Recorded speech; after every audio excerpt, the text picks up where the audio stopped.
Welcome back to Bright Gen Education. विद्यार्थी मित्रांनो, आपण आत्तापर्यंत जे काही घटक बघितले, मग ते पाठ असतील, कविता असतील, कथा असतील, उपयोजित लेखन असतील, या सगळ्यांनंतर जो पुढचा टप्पा आहे आणि जो शेवटचा टप्पा आहे तो म्हणजेच व्याकरण आणि लेखन. अर्थात व्याकरण हा जो भाग आहे 12वी बोर्डामधला, तो अतिशय महत्त्वाचा भाग आहे. कारण हा जो भाग आहे तो अतिशय स्कोरिंग आहे, पण समजून घेतलं तर.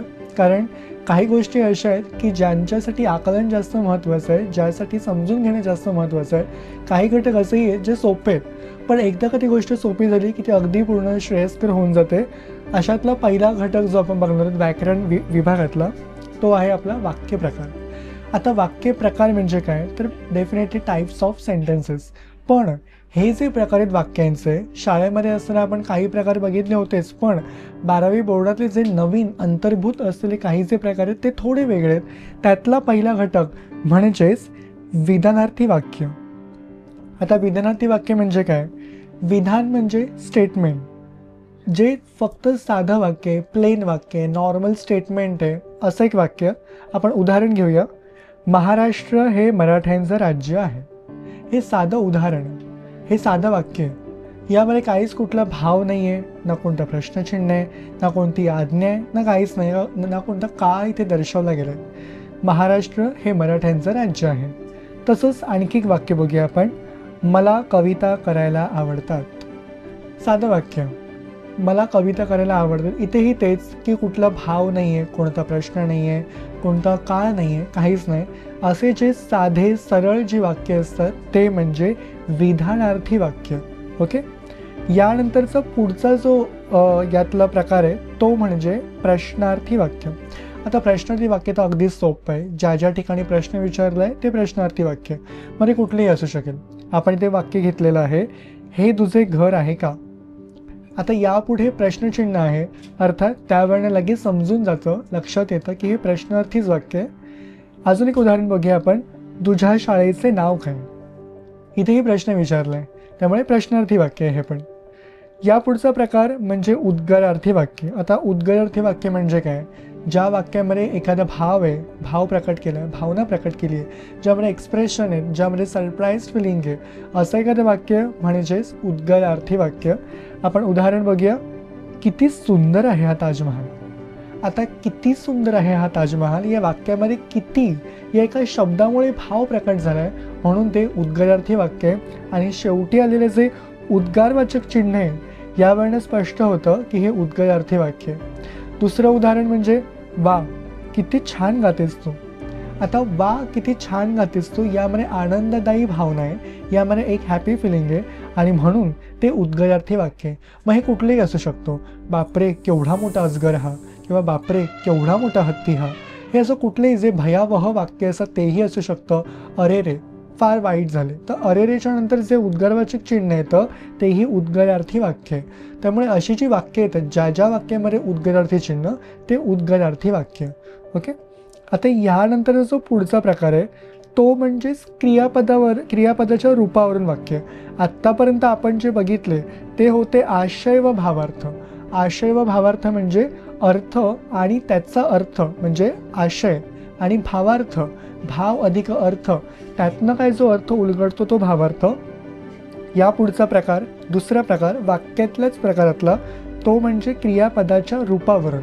आता क्रियापदाच्या रूपावरून म्हणजे काय, तर ज्यामध्ये क्रिया कशी आहे, की क्रिया आत्ताची वर्तमान काळातली आहे, क्रिया भूतकाळातली की भविष्य काळातली आहे, अशी जी वाक्य असतात तो एक प्रकार. त्यातला पहिला उपप्रकार, त्या कॅटेगरीमधला त्या प्रवर्गातला पहिला उपप्रकार म्हणजे स्वार्थी वाक्य, ज्यामध्ये काळाचा बोध होतो. मी या ठिकाणी दिलेलं आहे काळाचा बोध. ओके. आता तो कुठला काळ, तर आपण एक उदाहरण घेऊया. मी रोज व्यायाम करतो. हे साधं वाक्य. आता स्वार्थी वाक्य आणि विधानार्थी वाक्य हे जरी एकसारखे वाटत असले, सिमिलर वाटत असले, तरीही हे दोन खूप अतिशय वेगळे आहेत. कारण मी रोज व्यायाम करतो यामध्ये प्रेझेंट, सिम्पल प्रेझेंट आहे, साधा वर्तमान काळ आहे. तसंच दुसरं आणखी एक वाक्य, मी सकाळीच मंदिरात गेलो. आता गेलो हा पास्ट आहे, त्यामुळे हे भूतकाळी वाक्य आहे. म्हणून मगाशीच म्हटल्याप्रमाणे ज्या वाक्यामध्ये काळाचा बोध होतो, टेन्स जे इंडिकेट करतात, दर्शवतात, ते म्हणजे स्वार्थी वाक्य. हा झाला पहिला प्रकार त्यातला. दुसरा प्रकार म्हणजे आज्ञार्थी वाक्य. आता आज्ञार्थी वाक्य म्हणजे काय? आज्ञा म्हणजे ऑर्डर, हुकूम, आदेश, बरोबर. आता या आज्ञार्थी वाक्यामध्ये पण काही उपप्रकार आहेत. त्याआधी आपण एक 2 वाक्य बघूया. त्यातलं पहिलं वाक्य म्हणजे सूरज रोज वाचन कर. सूरज रोज वाचन कर ही ऑर्डर आहे दिलेली, त्यामुळे हे आज्ञार्थी वाक्य, हा हुकूम आहे, हा आदेश आहे. पुढे तेजस मला पाणी आण. आता तेजस मला पाणी आण ही ऑर्डर आहे एखाद्याला दिलेली, त्यामुळे निश्चितच ते आज्ञार्थी वाक्य आहे. आता या आज्ञार्थी वाक्यामध्ये जे त्याचे उपप्रकार आहेत ते पण आज्ञार्थी वाक्य याच वाक्याच्या प्रकारामध्ये मोडतात आणि तेही जाणून घेऊया आपण. त्यातलं पहिला प्रकार वाक्य उदाहरण म्हणजेच दररोज शाळेत जा. आता ही आज्ञा आहे, दररोज शाळेत जा ही ऑर्डर आहे. इथे आपण वेगळं कुठलं भाव नाही आहे, ही ऑर्डर म्हणूनच बघितलं जातं, म्हणून हे आज्ञा. यानंतरचं पुढचं म्हणजे देवा सर्वांचं कल्याण कर. आता देवा सर्वांचं कल्याण कर ही प्रार्थना इथे, की हे देवा मला सद्बुद्धी दे, हे देवा सर्वांचं कल्याण कर, हे देवा सर्वांचं चांगलं कर ही प्रार्थना आहे, म्हणून हेही वाक्य आज्ञार्थीमध्ये जाणार. पुढचं वाक्य म्हणजे कृपया मला पुस्तक दे. आता कृपया मला पुस्तक दे या एका वाक्यामध्ये कृपया हा जो शब्द आलाय म्हणून ते विनंती या प्रकारामध्ये मोडतं. म्हणजे ज्याप्रमाणे आपण वर बघितले की आज्ञा झालं, प्रार्थना झाली, हे वाक्य जे आहे ते विनंतीमध्ये मोडतं, कारण कृपया हा या एका शब्दामुळे. यानंतरचं पुढचं वाक्य म्हणजेच मुलांनो प्राणी मात्रांवर दया करा. आता प्राणी मात्रांवर दया करा हा एखाद्याला दिलेला उपदेश आहे, हा एखाद्याला दिलेला सल्ला आहे, त्यामुळे ते उपदेशात्मक वाक्य झालं, पण तेही आज्ञार्थी वाक्यामध्ये जाणार, कारण हे त्याचे उपप्रकार आहेत. त्यामुळे बोर्डामध्ये अशी वाक्य जरी आली तरी गोंधळून जाण्याचं कारण नाही, कारण हा आज्ञार्थी प्रकारामधला उपप्रकार आहे, सबटाईप आहे, आणि त्याचीच आपण इथे या ठिकाणी उजळणी घेतोय. या पुढचं वाक्य म्हणजेच ईश्वर तुमचे भलं करो. आता ईश्वर तुमचे भलं करो एक प्रकारे यामध्ये आशीर्वाद दिला गेलेला आहे, यामध्ये ब्लेसिंग्स आहेत. ईश्वर तुमचे कल्याण करो, ईश्वर तुमचे भले करो, ईश्वर तुम्हाला यश देवो, तुम्हाला बळकत देवो हा आशीर्वाद आहे, इथे ब्लेसिंग्स आहेत. त्यामुळे हेही वाक्य आज्ञार्थीमध्येच जाणार. आणि शेवटचं त्यातलं वाक्य म्हणजे येथे थुंकू नये.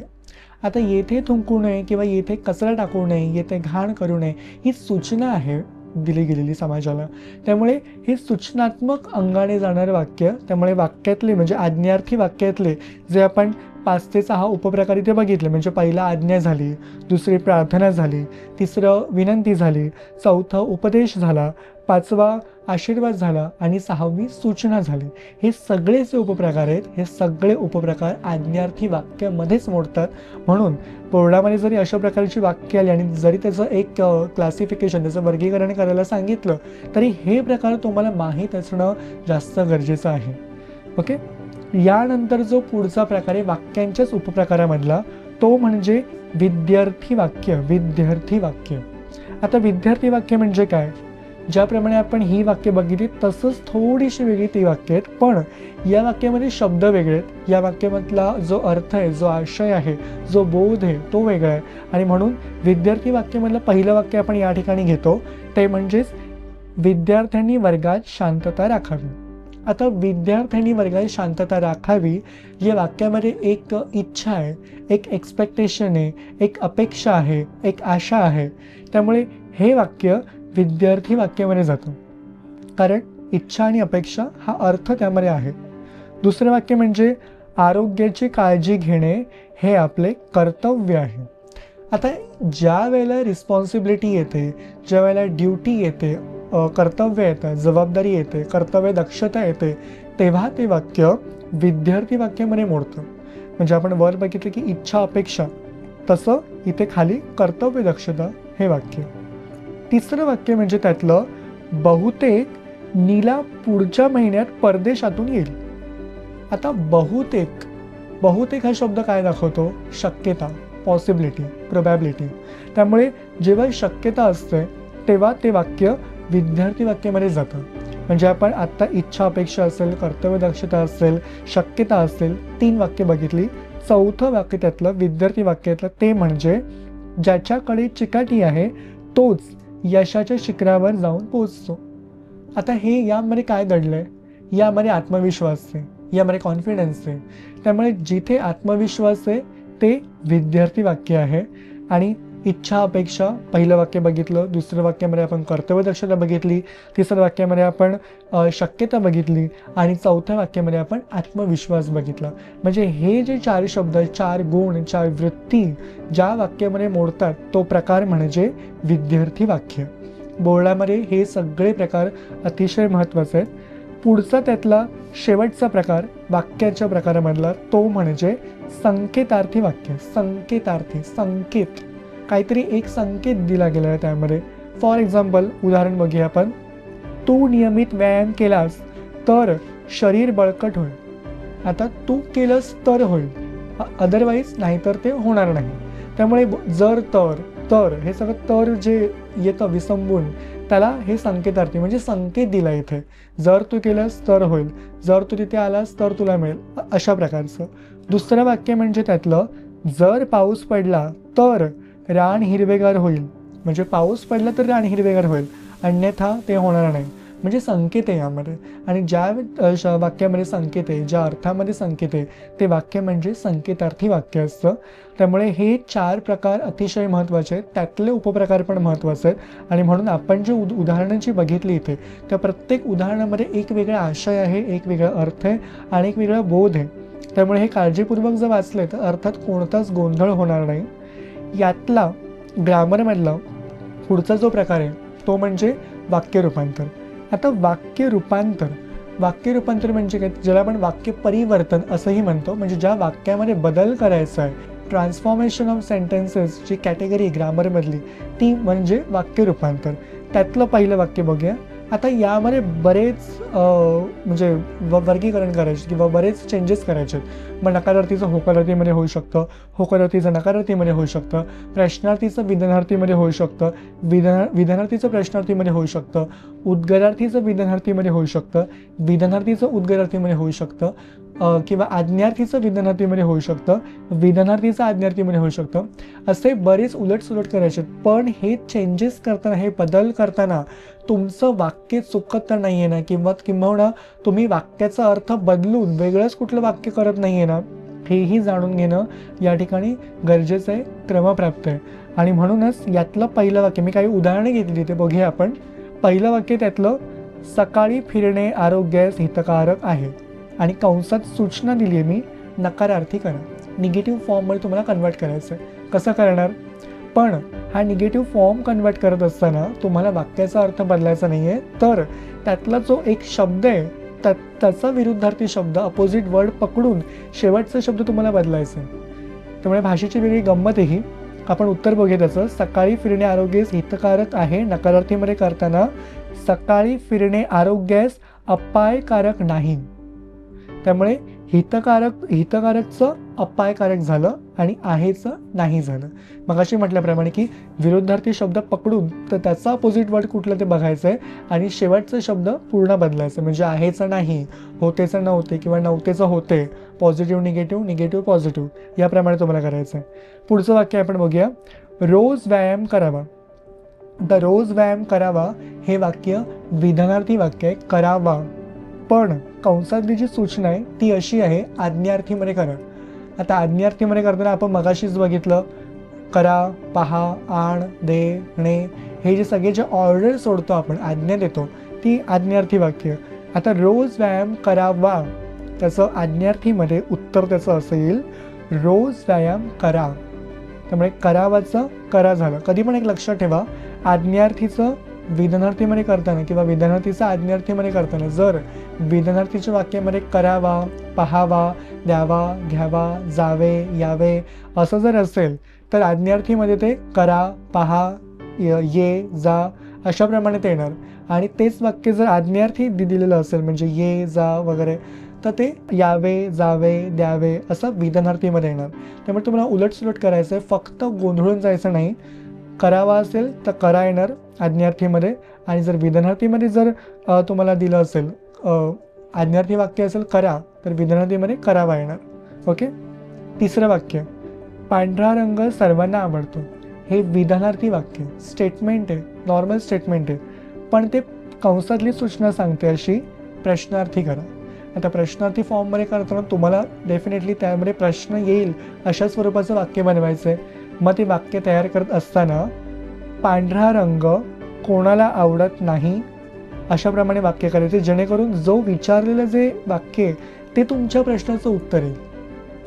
अशाप्रमाणे तुम्हाला प्रत्येक वाक्य फिरवायचं आहे, म्हणजे विधानार्थीचं प्रश्नार्थीमध्ये किंवा प्रश्नार्थीचं विधानार्थीमध्ये. पण हे वाक्य करून झाल्यानंतर शेवटी मात्र प्रश्नचिन्ह देणं विसरू नका, कारण त्याला अर्धा मार्क आहे.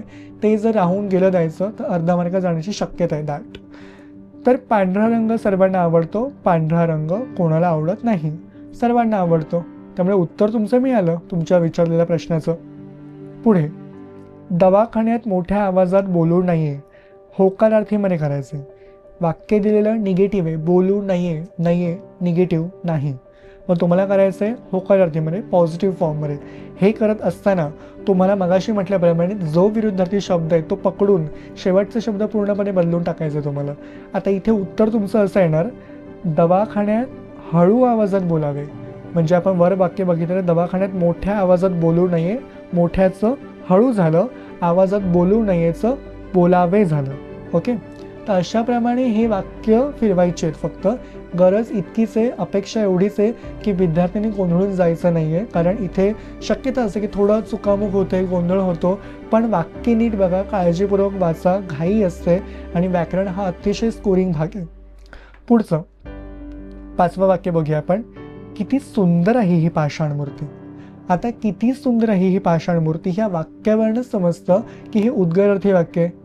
पण कंसामध्ये जी सूचना दिली आहे ती सूचना मात्र विधानार्थीमध्ये, आणि म्हणून स्टेटमेंटमध्ये आपण कन्वर्ट करताना अगदी साध्या सोप्या पद्धतीने ते येणार आहे. किती सुंदर आहे ही पाषाण मूर्ती, स्टेटमेंट, ही पाषाण मूर्ती खूप सुंदर आहे, पूर्णविराम, वाक्य संपलं. त्यामुळे उद्गारार्थीमध्ये जर तुम्हाला किती, केवढा असे शब्द असतील, वा, शाब्बास, तर विधानार्थीमध्ये कन्वर्ट करताना ते शब्द ठेवायचे नाहीत. तो व्याकरणाचाच भाग आहे, कारण आपण उद्गारार्थीमधली वाक्य विधानार्थीमध्ये घेत नाही. तर त्याऐवजी कुठली वाक्य येतात, खूप, अतिशय, भरपूर अशी वाक्य विधानार्थीमध्ये येतात. आणि जेव्हा विधानार्थीचा उद्गारार्थीमध्ये कन्वर्ट करायचं असेल तेव्हा मात्र आपण खूप, अतिशय, भरपूर अशी वाक्य घेत नाही, तर तिथे मात्र किती, केवढा ही अशीच वाक्य आपण घेत असतो. पुढचं शेवटचं वाक्य यातलं, तो खूप प्रामाणिक मुलगा आहे. आता तो खूप प्रामाणिक मुलगा आहे जेव्हा आपण उद्गारार्थीमध्ये करतो तेव्हा कसं येणार ते वाक्य, किती प्रामाणिक मुलगा आहे तो. त्यामुळे आपल्या उत्तरामध्ये किती हा पहिला शब्द आला आणि प्रामाणिक मुलगा आहे तो, हे सगळे शब्द जसेच्या तसे येऊन तो सुरुवातीचा शेवटी आला. कारण तुम्हाला आश्चर्यकारक भाव दाखवायचा आहे, तुम्हाला उद्गारार्थी, तुम्हाला भावना मांडायची, फिलिंग्स दाखवायचे तुम्हाला. त्यामुळे तो किती प्रामाणिक मुलगा आहे तो, उद्गारार्थी चिन्ह, वाक्य संपलं. अशाप्रमाणे तुम्हाला ही वाक्य परिवर्तन तुम्हाला रूपांतरित करायचे. आणि म्हणून ही वाक्य परिवर्तन किंवा रूपांतरित करीत असताना गरज एवढीच आहे, कंसामधली जी सूचना दिली आहे ती सूचना मात्र काळजीपूर्वक वाचा, आणि जे वाक्य तो तिथे दिलेलं आहे तुम्हाला गिव्हन सेंटेन्स ते मात्र नीट वाचा, आणि ते कशा फॉर्ममध्ये कशाप्रमाणे येईल हे वाक्य ते डोक्यात तयार करा, आणि मगच पुढे उत्तराला वळा. ओके, हा झाला आपला वाक्य प्रकार आणि वाक्य रूपांतराचा भाग. पुढचा जो आपला भाग आहे तो म्हणजे समास. आता समास बरेच आहेत, त्यामध्ये बऱ्याच कॅटेगरीज आहेत. त्यातला पहिला समास तो म्हणजे अव्ययभाव समास. आता समास हा जो भाग हा अतिशय सोपा आहे, पण प्रत्येक समासाचा अर्थ किंबहुना जे या ठिकाणी सांगितलेलं आहे त्याचा विग्रह काय असू शकेल, त्याचा सामासिक शब्द काय असू शकेल हे वाचणं खूप गरजेचं आहे. म्हणून जे समास तुमच्या पुस्तकात, आपल्या पाठ्यपुस्तकात दिलेले असतील ते तर निश्चित करा. आता यातला पहिला समास तो म्हणजे मी घेतला एक उदाहरण म्हणून, आ जन्म. आता आ जन्म म्हणजे काय, आ जन्म म्हणजे जन्मापासून, आणि याऐवजी जर आ मरण असेल तर तो त्याचा अर्थ मरेपर्यंत असा होईल. तर आ जन्माचा समास विग्रह जन्मापासून हा झाला अव्ययीभाव समास. आता अव्ययीभाव समासमध्ये फक्त असे शब्द येतात की जे एकदम तंतोतंत आहेत, किंबहुना आपण ज्याला बोलतो की प्रत्येक शब्दामध्ये ज्याची वेगळी पकड आहे. ओके, प्रतिदिन, प्रत्येक दिवशी, किंवा पावलोपावली, प्रत्येक पावलावर, गल्लोगल्ली, प्रत्येक गल्लीत, किंवा प्रतिदिन, प्रत्येक दिवशी, जो मगाशी आपण बघितलं. बेशिस्त, शिस्त नसलेला. गैरहजर, हजर नसलेला किंवा हजेरीशिवाय असेही शब्द येऊ शकतात. गल्लोगल्ली, प्रत्येक गल्ली. गावोगावी, प्रत्येक गावी. दारोदारी, प्रत्येक दारी. घरोघरी, प्रत्येक घरी. असे जे जे शब्द म्हणून जे येतात ते सगळे अव्ययभाव समासवाले शब्द आहेत. बेशिस्त, शिस्त नसलेला. बेपरवा, परवा नसलेला. आकंठ, कंठापर्यंत. ओके. यथाशक्ती, शक्तीप्रमाणे. यथावकाश, अवकाशाप्रमाणे. असे जे जे म्हणून जे शब्द येतात ते सगळे अव्ययभाव समास या एका शब्दामध्ये जातात. यातला पुढचा जो भाग आहे तो म्हणजेच विभक्ती तत्पुरुष. आता विभक्ती तत्पुरुषमध्ये पण काही समास येतात. तत्पुरुष समासमधला जो पुढची कॅटेगरी ती म्हणजे विभक्ती तत्पुरुष. पहिला यातला क्रीडांगण, क्रीडेसाठी अंगण. आता विभक्ती म्हणजे काय? प्रथमा, द्वितीया, तृतीया, चतुर्थी, पंचमी, षष्ठी, सप्तमी, संबोधन, हे जे सगळे 7-8 प्रकार आहेत, हे 7-8 प्रकार ज्या विभक्तीमध्ये जातात आणि त्यांचे प्रत्यय म्हणजे प्रथमेला प्रत्यय नसतो, द्वितीयेचा प्रत्यय सला नाते, चतुर्थी सला नाते, तृतीय ने एशी, पंचमी ऊन होऊन, षष्ठी चाचीचे, सप्तमी त इया आणि संबोधन नो. नो म्हणजे काय? तर मुलांनो, बाळांनो, हा जो शेवटी जो नो लागतो तो त्याचा प्रत्यय. हे सगळे प्रत्यय ज्या विभक्तीमध्ये येतात त्या विभक्तीचा हा समास म्हणजे विभक्ती तत्पुरुष समास. ह्याचं एक्सप्लेनेशन, स्पष्टीकरण खूप व्यापक आहे, त्यामुळे समजून घेणं अतिशय गरजेचं आहे. आपण पहिला शब्द या ठिकाणी बघितला की क्रीडांगण, क्रीडेसाठी अंगण. दुसरा बघतोय आपण विद्यालय म्हणजे विद्येचे आलय. आपण बघतो की देवालय, आपण सहज शब्द बोलतो ग्रंथालय, पण ग्रंथालय, देवालय, विद्यालय हे म्हणजे आलय म्हणजे नेमकं काय? तर आलय म्हणजे घर. आलय शब्दाचा अर्थ घर असा होतो. देवालय, देवाचे घर. ग्रंथालय, ग्रंथांचे घर, ग्रंथांचे आलय.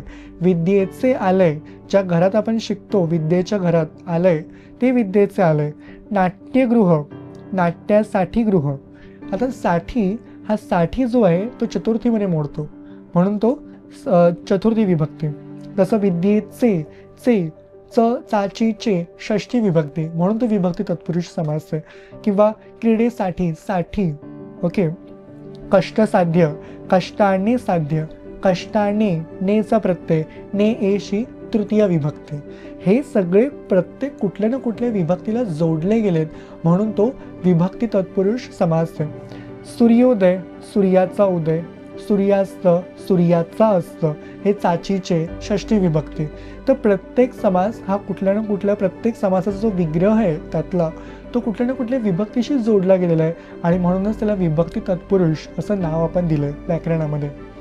पुढचा समास, यातला पुढची जी कॅटेगरी किंवा पुढची जो एक उपघटक आहे म्हणजे यातला समासामधला, तत्पुरुष समासामधला, तो म्हणजेच कर्मधारय समास. आता कर्मधारयमध्ये एकच गोष्ट लक्षात ठेवायची, ती म्हणजे असे, हेच, हे जे शब्द जिकडे येतात तो म्हणजे कर्मधारय समास. सारखे. ओके. आपण बघूया कुठले शब्द येते. अमृतवाणी. अमृतवाणी म्हणजे काय? अमृतासारखी वाणी. ओके. तर हे जो असे जे शब्द येतात, अमृतासारखी वाणी. कमलनयन, कमळासारखे डोळे. विद्याधन, विद्या हेच धन. ओके. मानधन, मान हेच धन. त्यामुळे हे विद्याधन, मानधन हे जे हेच लागतं ना, हे हेच कर्मधारेमध्येच जातं. कारण व्याकरणिकदृष्ट्या ही जी फोड केली किंवा हा जो नियम आहे हा व्याकरणिकदृष्ट्या कर्मधारय समासामध्येच जातो. आणि म्हणून पुढे आपण बघूया. कमलनयन, कमळासारखे डोळे.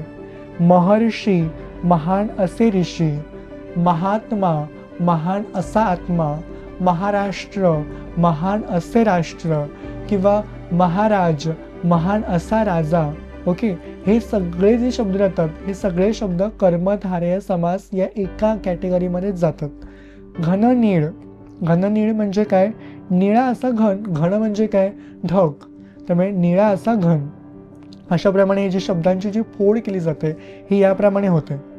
यानंतर पुढची जी कॅटेगरी आहे, पुढचा यातला एक तत्पुरुष समासमधला, हे तत्पुरुष समासमधले हे 3 आहेत, विभक्ती तत्पुरुष आणि कर्मधारय. द्विगु समास हा त्यातला पुढचा समास आहे.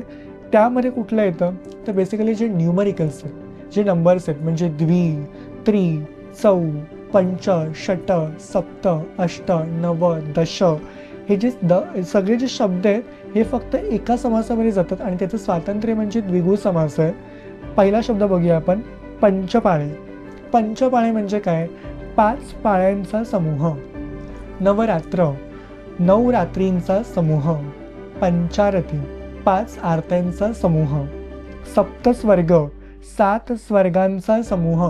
सप्तपदी, 7 पावलांचा समूह. अष्टकोण, 8 कोणांचा समूह. चौकोन, 4 कोणांचा समूह. द्विदल, 2 दलांचा समूह. त्रिकोण, 3 कोणांचा समूह. त्रिभुजा, 3 भुजांचा समूह. त्रिभुवन, 3 भुवनांचा समूह. षडानन, 6 मुखांचा समूह. त्यामुळे असे हे जे सगळे शब्द आहेत हे सगळे शब्द फक्त द्विगु या एका समासामध्ये जातात. दशमुख, 10 मुखांचा समूह. रावण. ओके. यानंतर पुढचा समास म्हणजे द्वंद्व समास. आता द्वंद्व या शब्दाचा अर्थ गोंधळ असा होतो मराठीमध्ये, एक प्रकारचं कॉम्प्लिकेटेड सिच्युएशन किंवा एक संभ्रम अशाप्रमाणे. पण इथे जो अर्थ आहे तो थोडासा वेगळा आहे जरा. त्यातली जी पहिली कॅटेगरी ती म्हणजे इतरेतर द्वंद्व. आता इतरेतर द्वंद्व म्हणजे काय? इतरेतर ह्या शब्दामधला जो अर्थ आहे तो म्हणजे जिकडे पेअर आहे, जिकडे जोडी आहे, तो म्हणजे इतरेतर द्वंद्व. आता यामध्ये कुठला शब्द येतो तर आणि. जिकडे आणि शब्द येतो तो म्हणजे इतरेतर द्वंद्व. हे साधं सोपं सरळ. आपण एक उदाहरण बघूया. चंद्र सूर्य. चंद्र आणि सूर्य, त्यामुळे ही पेअर आहे चंद्र सूर्य. स्त्री पुरुष, स्त्री आणि पुरुष. दक्षिणोत्तर, दक्षिण आणि उत्तर. कृष्णार्जुन, कृष्ण आणि अर्जुन. भीमार्जुन, भीम आणि अर्जुन. कुलूप किल्ली, कुलूप आणि किल्ली. सुख दुःख, सुख आणि दुःख. अशाप्रमाणे जे शब्द आहेत पती पत्नी, पती आणि पत्नी, नवरा बायको, नवरा आणि बायको, तर हे जे सगळे जे पेअर जिकडे आणि लागतं ते सगळे शब्द, जे सगळे शब्दांचा एक समास म्हणजे इतरेतर द्वंद्व हा समास. पुढचा समास म्हणजे वैकल्पिक द्वंद्व. आता वैकल्पिक द्वंद्वामध्ये एक शब्द मला आणखी सुरुवातीला सांगावं असं वाटतं की जो आपण आत्ता बघितला, सुख दुःख. सुख दुःख हा शब्द जो आहे तो इतरेतर द्वंद्वामध्ये पण जातो आणि वैकल्पिक द्वंद्वामध्ये पण येतो. कसं तर सुख दुःख ह्या जरी पेअर वाटत असल्या तरी पण ते दोन्ही अपोजिट आहेत. त्यामुळे सुख अपोजिट, दुःख, त्यामुळे ते एकतर सुख किंवा दुःख आणि सुख आणि दुःख हे दोन्ही समासामध्ये जाणारे जे एक शब्द आहे, असा सामासिक शब्द. आता वैकल्पिक द्वंद्वामधला पहिला शब्द म्हणजे भेदाभेद. भेदाभेद म्हणजे काय? एकतर भेद किंवा अभेद. त्यामुळे त्याचा विग्रह पण असाच येणार, भेद किंवा अभेद. म्हणजे एकतर ते सारखं असेल किंवा ते वेगळं असेल. पुढचं 1-2. आता 1-2 हा जरी ते संख्यात्मक वाटत असलं पण तुम्हाला वाटतं की द्विगु समास, पण तसं नाही. द्विगु समास हा फक्त मगाशी म्हटल्याप्रमाणे द्वि, त्रि, चौ, पंच, षट, सप्त, अष्ट, नव, दश या एवढ्याच फक्त शब्दांनी तो पूर्ण होतो. पण 1-2 किंवा 4-5 किंवा 22-23 किंवा 2-4 हे जे म्हणून संख्यात्मक वाटतात ते वैकल्पिकमध्येच जाणार, कारण त्याचा विग्रह जो आहे तो 1 किंवा 2 या अर्थी होतो. 4 किंवा 2, 22 किंवा 23, 2 किंवा 3, 10 किंवा 12 या अर्थानेच तो होणार. तिसरं म्हणजे सत्यासत्य. एकतर सत्य किंवा असत्य. सत्यासत्य, त्या सत्यासत्यमध्ये असत्य पण मिसळलं आहे. म्हणजे तुम्ही जर बघाल की सत्य सत्यासत्य आ, तो आचा उच्चार पण त्यामध्ये येतो, म्हणून तो असत्य हा वेगळा शब्द बनतो आणि म्हणून सत्य किंवा असत्य हा त्याचा सामासिक विग्रह झाला. पुढचा म्हणजे बरे वाईट. एकतर बरे किंवा वाईट, बरोबर. किंवा आपण बघितलं की खरे खोटे, खरे किंवा खोटे. त्यामुळे जे किंवा वाले जे शब्द आहेत हे सगळे वैकल्पिक द्वंद्वामध्ये जातात. पुढे न्यायान्याय, म्हणजे ज्याप्रमाणे आपण सत्यासत्य बघितलं तसं न्यायान्याय.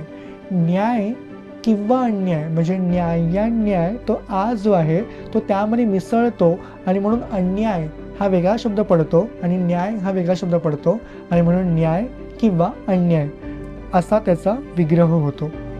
यातला पुढचा शब्द म्हणजे धर्माधर्म. धर्माधर्म, इथे पण ते सेम मगाशी बघितल्याप्रमाणेच की धर्म किंवा अधर्म, त्या धर्माधर्मामध्येच अधर्म मिसळले म्हणून अधर्म वेगळा झाला आणि धर्म वेगळा झाला, म्हणून धर्म किंवा अधर्म अशाप्रमाणे त्याचा विग्रह होतो. त्यामुळे सगळे शब्द खूप सोपे आहेत, समास सोपे आहेत. फक्त एक गोष्ट, समासाचं नाव लक्षात ठेवणं गरजेचं आहे, समासाचा विग्रह लक्षात ठेवणं गरजेचं आहे, सामासिक शब्द लक्षात ठेवणं गरजेचं आहे. ह्या जर सगळ्या गोष्टी लक्षात ठेवल्या आणि शब्दांची फोड करता तुम्हाला जर जमली ते येणं, तर अतिशय व्याकरण हा भाग फार सोयीस्कर आहे, सोपा आहे. पुढचा समास म्हणजे समाहार द्वंद्व. आता समाहार द्वंद्व म्हणजे काय?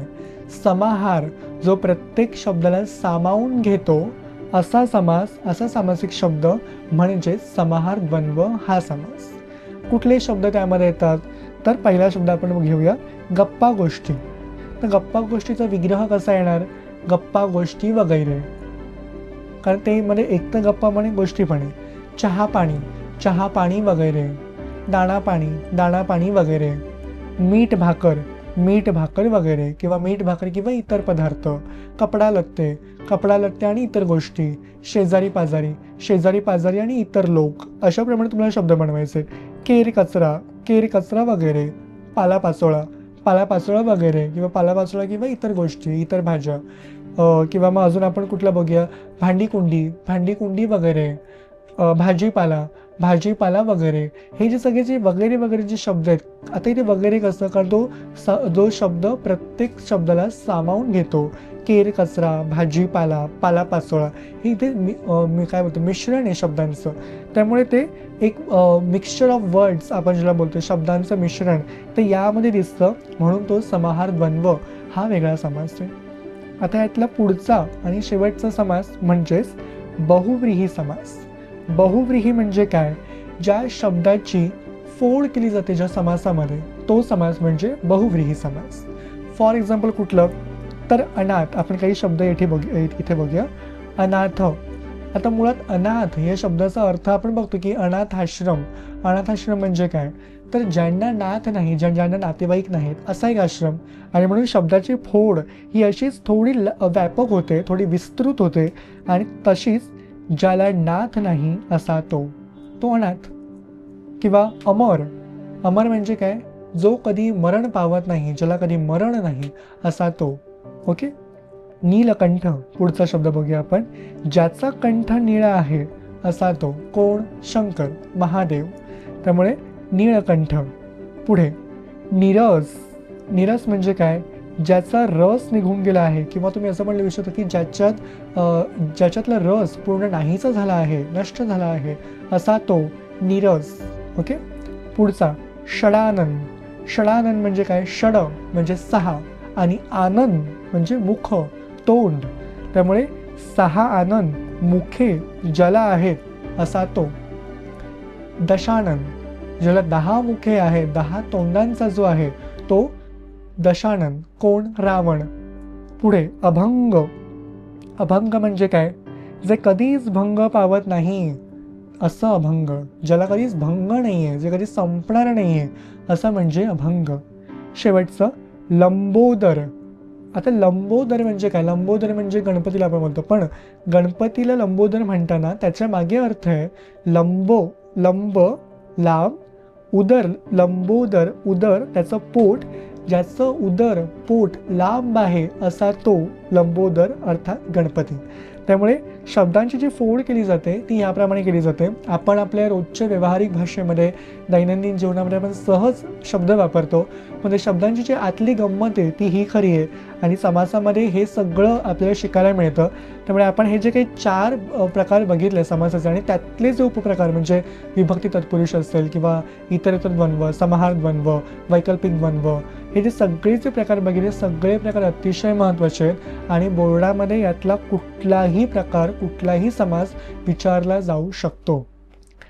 यातला पुढचा जो प्रकार आहे, म्हणजे पुढचा जो घटक आहे व्याकरणातला, तो म्हणजे प्रयोग. आता प्रयोग म्हणजे काय? प्रयोग म्हणजे एक साधारण एक्सपेरिमेंट असा एक साधारणपणे अर्थ होतो, पण इथे व्याकरणिक दृष्ट्या प्रयोग या अर्थाचा अर्थ पूर्णतः वेगळा आहे. त्यातला जे 3 कॅटेगरी केली जाते, 3 वर्ग केले जातात, प्रवर्ग: कर्तरी, कर्मणी आणि भावे. कर्तरीमध्ये एक साधारणपणे वर्तमानकाळी त्याचा एक बोध होतो, कर्मणीमध्ये भूतकाळी बोध होतो आणि भावेमध्ये जो एक भावे प्रयोग आहे, त्या भावे प्रयोगामध्ये दुसऱ्याकडनं क्रिया एखादी केली जाते, तो म्हणजे भावे प्रयोग. एक साधारणपणे असं स्वरूप आहे या प्रयोगाचं. त्यातला पहिला प्रयोग आपण बघूया, कर्तरी प्रयोग. कर्तरी प्रयोगामधलं पहिलं वाक्य, साक्षी पुस्तक वाचते. आता साक्षी पुस्तक वाचते या वाक्यामध्ये प्रेझेंट आहे, सिम्पल प्रेझेंट आहे, त्यामुळे ती फक्त पुस्तक वाचते आणि ती आत्ताच्या घडीला पुस्तक वाचते, म्हणून तो वर्तमानकाळी प्रयोग झाला आणि तो कर्तरी प्रयोग या एका प्रकारामध्ये मोडतो. समीर चित्र रंगवतो.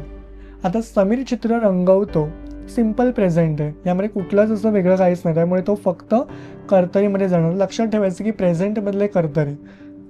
मुले प्रदर्शनातील चित्रे पाहतात. साधं सोपं वाक्य आहे, त्यामुळे हा पण प्रेझेंटमध्येच वाक्य आहे, वर्तमानमध्येच वाक्य, त्यामुळे हा कर्तरी प्रयोग या एका प्रयोगामध्ये जाणार. या पुढचा जो प्रकार आहे प्रयोगामधला तो म्हणजे कर्मणी प्रयोग. आता कर्मणी प्रयोगामध्ये मगाशी आपण जे वर वाक्य बघितलं की साक्षी पुस्तक वाचते, तसंच दुसरं वाक्य तिचंच बघितलं आपण, ते साक्षीने पुस्तक वाचून झालं, त्यामुळे हे वाक्य जर आपण कर्मणी प्रयोगामध्ये घेतलं तर ते याप्रमाणे होऊ शकतं. आणखी एक वाक्य बघूया आपण, कप्तानाने सैनिकांना सूचना दिली. आता कप्तानाने सैनिकांना सूचना दिली हे भूतकाळी रूप आहे, त्यामुळे ते कर्मणीमध्ये गेलं. दुसरं अजून एक वाक्य, शेतकऱ्याने फुलांची रोपे लावली. रोपे लावून झालेली आहेत, क्रिया होऊन गेली आहे, त्यामुळे ते कर्मणीमध्ये गेलं. युवादिनी वक्त्याने प्रेरणादायी भाषण दिले. हेही वाक्य पुन्हा भाषण दिले, त्यामुळे हेही कर्मणीमध्ये गेलं. यातला जो शेवटचा पुढचा प्रकार आहे तो म्हणजे भावे प्रयोग. आता या भावे प्रयोगामध्ये मगाशी म्हटल्याप्रमाणेच की एखाद्या व्यक्तीकडनं एखादी क्रिया केली जाते, त्यात मार्फत किंवा त्याद्वारे ती क्रिया होते, घडते, म्हणून तो भावे प्रयोग आहे. आता यातलं पहिलं वाक्य म्हणजे, सैनिकाने शत्रूला सीमेवर रोखले. सैनिकाने रोखलं, पण ते कोणाला रोखलंय? शत्रूला रोखलंय सीमेवर, त्यामुळे ते हे जरी वाक्य म्हणजे साधारणपणे असं कर्मणी वाटत असलं तरी ते कर्मणी नाही, कारण इथे कर्ता कर्म क्रियापद ह्या सगळ्या गोष्टी अतिशय महत्त्वाच्या ठरतात आणि म्हणून सैनिकाने कोणाला तरी रोखले, त्यामुळे ती एक क्रिया त्याच्याकडनं त्यांच्यावरती केली गेलेली क्रिया आहे ती, म्हणून ते भावे प्रयोगमधलं वाक्य मोडतं. श्रीधर पंतांनी बैलांना बांधले. आता श्रीधर पंतांनी बैलांना बांधले हे जरी भूतकाळी रूप असलं वाक्याचं, तरी पण ते त्यांनी बैलांना बांधलेलं आहे. पुढचं वाक्य, मावळ्यांनी शत्रूस युद्धभूमीवर घेरले. मगाशप्रमाणे की सैनिकांनी शत्रूला सीमेवर रोखले, तसं हेच वाक्य, मावळ्यांनी शत्रूस युद्धभूमीवर घेरले, त्यामुळे त्यांच्याकडनं ती क्रिया त्यांच्यासोबत ती केली गेली, म्हणून तो भावे प्रयोग आहे. आकाशात पुढचं वाक्य, आकाशात ढग जमल्यामुळे आज लवकर सांजावले. सांजावले याचा अर्थ की संध्याकाळ झाली, सांज झाली असा. आता सांजावले ठीक आहे, आज लवकर सांजावले, पण ते कोणामुळे सांजावले? आकाशात ढग लवकर जमले म्हणून सांजावले, त्यामुळे त्या एखाद्या गोष्टीमागे एखादी गोष्ट कारणीभूत असते, जबाबदार असते, म्हणून ते वाक्य भावे प्रयोगामध्ये मोडतं. अशाप्रमाणे प्रयोगाचे हे 3 प्रकार अतिशय महत्त्वाचे आहेत. जी म्हणून जी वाक्य इथे दिलेली असेल किंवा आणखी तुमच्या पाठ्यपुस्तकात असतील, ती सगळी काटेकोरपणे अभ्यासा.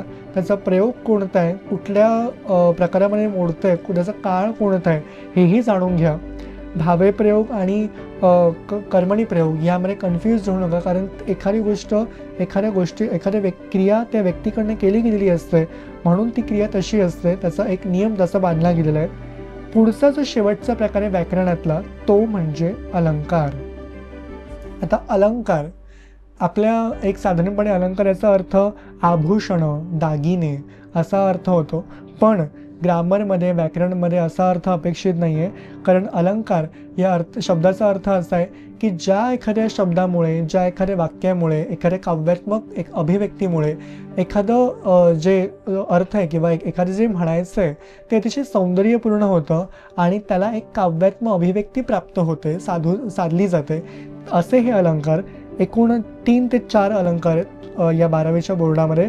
सगळे अलंकार अतिशय महत्त्वाचे आहेत आणि तेवढे इम्पॉर्टंटच आहेत. पहिला त्यातला म्हणजे अनन्वय अलंकार, आपण जो या ठिकाणी अभ्यासणार आहोत. आता अनन्वय म्हणजे काय तो आपण अर्थ समजून घेऊया. असा एक अलंकार की ज्या अलंकारामध्ये उपमानच नाही आहे, म्हणजे एक प्रकारे आपण म्हणू शकतो की तेच उपमान आहे, त्याच्यासारखं कोणती गोष्टच नाही आहे अशी एक गोष्ट, असा एक अलंकार. उदाहरण घेऊया आपण. आहे ताजमहाल एक जगती, तो त्याच त्याच्या परी. आता आहे ताजमहाल एक जगती, जगामध्ये ताजमहाल एकच आहे, पण तो त्याच्यासारखा तोच आहे, त्याच्यासारखा दुसरा अन्य कोणीही नाही आणि काहीच नाही आहे त्याच्यापेक्षा. अशी जी गोष्ट आहे, असा जो अर्थ आहे तो म्हणजे अनन्वय अलंकार. ओके. पुढचं वाक्य. ह्या आंब्यासारखा गोड आंबा हाच. आता आंब्यासारखं गोड दुसरं काहीच वाटत नाही कवीला, त्यामुळे आंब्यासारखा गोड कोण असेल तर तो आंबाच आहे. त्यामुळे एखादी गोष्ट हीच आहे जी ठसवून सांगितली जाते की नाही, हेच एकदम ठासून सांगितली जाते, ती म्हणजे अनन्वय अलंकार. पुढचं. या दानासी, या दानाहून अन्य नसे उपमान. आता ज्या गोष्टीला उपमानच नाहीये ती गोष्ट म्हणजे अनन्वय अलंकार. म्हणजे मगाशी आपण बघितलं की आहे ताजमहाल एक जगती, तो त्याच त्याच्या परी. सागरासारखा सागर गंभीरच, सागरासारखं गंभीर कोणीच नाहीये. समुद्र गंभीर असतो ज्याप्रमाणे.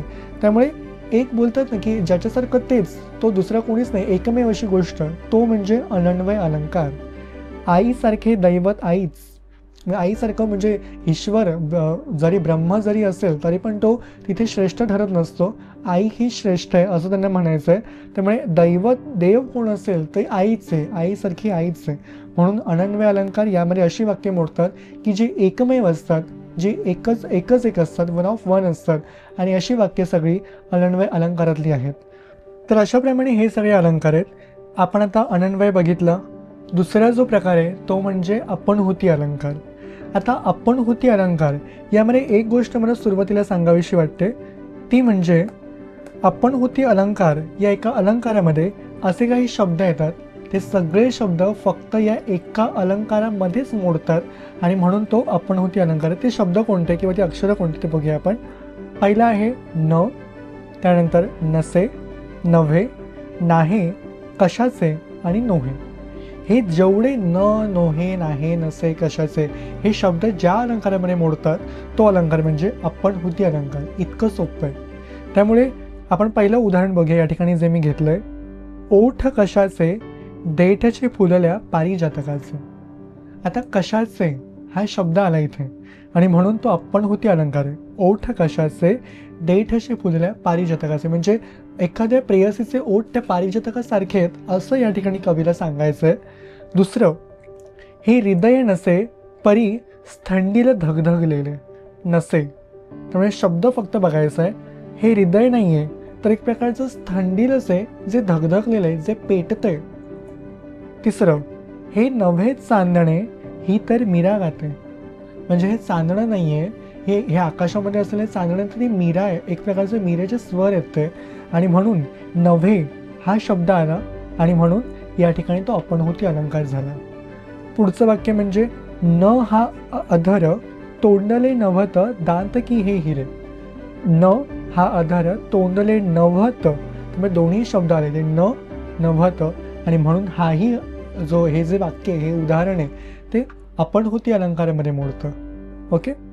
आता पुढचा जो प्रकार आहे तो म्हणजे अतिशयोक्ती अलंकार.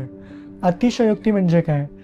जिकडे अतिरेक केलेला आहे, जिकडे एक्स्ट्रा ऑर्डिनरी काहीतरी थोडं सांगितलंय, वाढवून चढवून सांगितलंय, मसाला लावून सांगितलंय, असं काहीतरी जे आहे ते अतिशयोक्ती. त्यातली आपण काही उदाहरणं बघूया. पहिलं उदाहरण त्यातलं. सचिनने आभारी चेंडू टोलावला, तो गगनावरी जाऊन ठसला.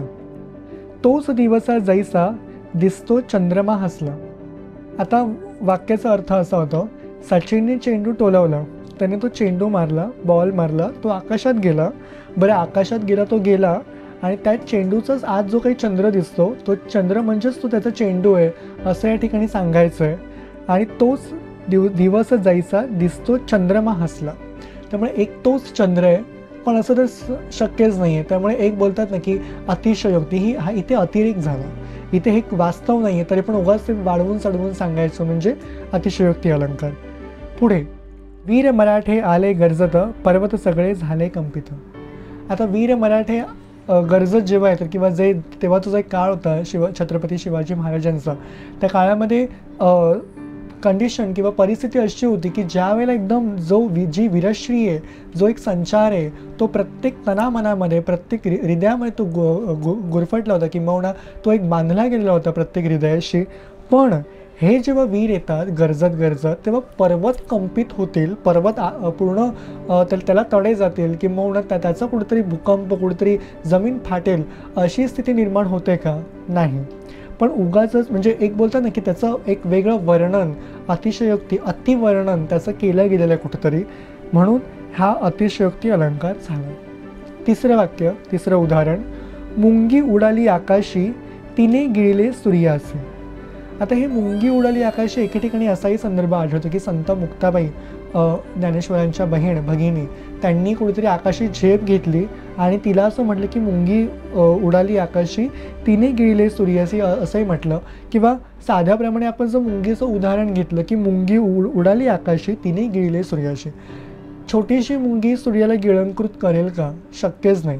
पण तरी पण उगाचच त्यांनी वाढवून चढवून सांगितलं की मुंगी आकाशी उडते आणि सूर्याला गिळंकृत केलं तिने, हे शक्यच नाही आहे.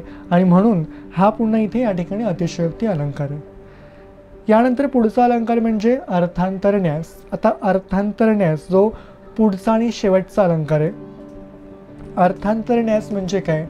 अर्थांतर, अर्थांतर या शब्दाचा अर्थ असा होतो की अर्थाचं अंतर, म्हणजे बोलतात ना की अर्थाच्या पलीकडे, उगाच म्हणजे चुकीचा अर्थ आपण बोलतो ना विषयांतर होतं, म्हणजे विषयाच्या बाहेर जाते, विषयाच्या पलीकडे जाते. तसं अर्थांतर म्हणजे अर्थाच्या पलीकडे काहीतरी जातं आणि पूर्ण संदर्भ चुकतो. त्यातलं पहिलं उदाहरण बघूया आपण. बोध खलास न रुचे अहिमुखी दुग्ध होय गरल, श्वानपुच्छ नलिकेत घातले होई न सरल. आता इथे अर्थ असा आहे, बोध खलास न रुचे अहिमुखी दुग्ध होय गरल. या पहिल्या एका वाक्यातून सरळ सरळ समजून जातं की हे सापाला उद्देशून म्हटलं.